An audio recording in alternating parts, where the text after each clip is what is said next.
What's up mga kapadyak at mga idol sa kalsada?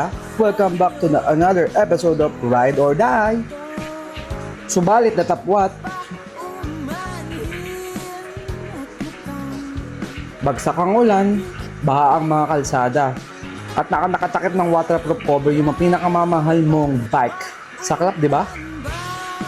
Yung tipong nanggigigil ka ng pumiga at mag-long ride, pero stuck ka sa bahay.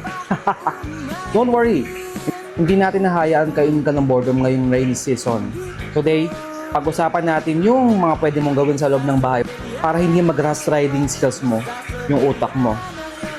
Unang-una sa listahan, Deep TLC for your bike. Naiinip ka? Lapitan mo yung motor mo. Kapag maulan, ito yung best time para sa mga bagay na lagi mo na lang navigate pabalik sa mamaya na list. Deep cleaning and detailing. Baklasin mo yung fairing kung kailangan. Gamitin ng toothbrush, yung mga sulok ng mga grind.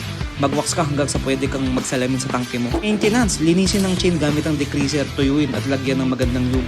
Madalas talaga kinakalawang ang chain kapag maulan.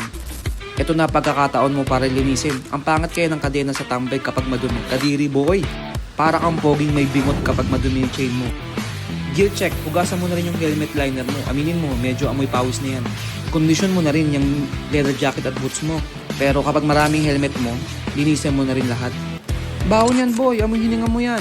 Maawa ka naman sa sarili mo pag naaamoy mo. Sunod, level up your riding brain. Hindi ka nakatumba sa kalsada, pagtumba ka muna sa screen. Maglaro ka ng console games like PS5 MotoGP. Ito sa mga throttle control, racing lines, at visual reflex practice. Diba? Para kang tanga.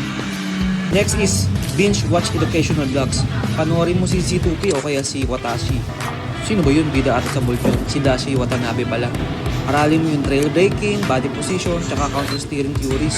Knowledge is safety mga paps. Siyempre, huwag kalimutan yung physical conditioning and planning. Or and leg workouts, hindi lang basta nakaupo sa pagmumotor. Do some indoor core exercise, squats, forearms, workouts. Ramdam mo yung control sa bike yung solid ang stamina mo.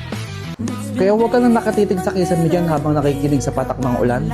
Bangon na! Asikasuhin mo yung gears. At mag-level up ng riding knowledge.